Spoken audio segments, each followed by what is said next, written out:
Iran ও যুক্তরাষ্ট্রের চলমান যুদ্ধে জব্দকৃত সম্পদ নিয়ে দুই পক্ষের অবস্থান এখনও সম্পূর্ণ বিপরীত। বিশ্বের বিভিন্ন দেশে আটকে আছে ইরানের $100 বিলিয়নেরও বেশি মূল্যের সম্পদ।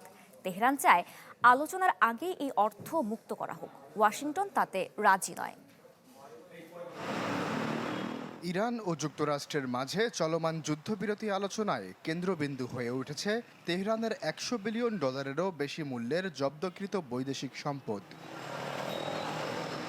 আগামী 22 এপ্রিল যুদ্ধবিরতির মেয়াদ শেষ হওয়ার আগেই দ্বিতীয় দফা বৈঠক হওয়ার কথা রয়েছে। এই সম্পদ ফিরিয়ে দেওয়ার দাবিকে কেন্দ্র করে দুই দেশের অবস্থান এখন মুখোমুখি।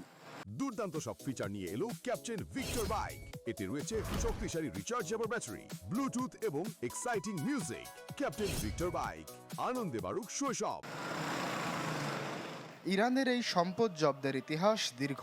1979 সালে তেহরানে মার্কিন দূতাবাসে জিম্মি সংকটের পরিপ্রেক্ষিতে প্রেসিডেন্ট জিমি কার্টার প্রথম ইরানের সম্পদ জব্দ করেন। 1981 সালে আলজিয়ার্স চুক্তির আওতায় জিম্মিদের মুক্তির বিনিময়ে সেই সম্পদের বড় অংশে ছাড় দেয়া হয়। এরপর পারমাণবিক ও ব্যালিস্টিক ক্ষেপণাস্ত্র কর্মসূচিকে কেন্দ্র করে একের পর এক মার্কিন ও ইউরোপীয় নিষেধাজ্ঞায় পরিস্থিতি আরও জটিল হয়ে পড়ে। 2018 সালে ট্রাম্প একতরফাভাবে নতুন করে নিষেধাজ্ঞা আরোপ করেন।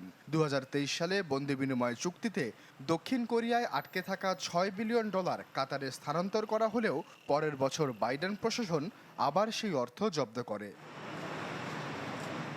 বর্তমানে এই সম্পদ বিশ্বের একাধিক দেশে ছড়িয়ে আছে। চীনে রয়েছে প্রায় $20 বিলিয়ন, ভারতে 7 বিলিয়ন, কাতারে 6, ইরাকে 6, জাপানে 1.5 বিলিয়ন, লুক্সেমবার্গ, ইউ দেশগুলোতে প্রায় 1.6 বিলিয়ন এবং সরাসরি যুক্তরাষ্ট্রে আটকে আছে আরও $2 বিলিয়ন। বিশেষজ্ঞরা বলছেন মোট $100 বিলিয়ন ইরানের বার্ষিক হাইড্রোকার্বন আয়ের প্রায় 4 গুণ এবং দেশটির জিডিপির প্রায় 1/4।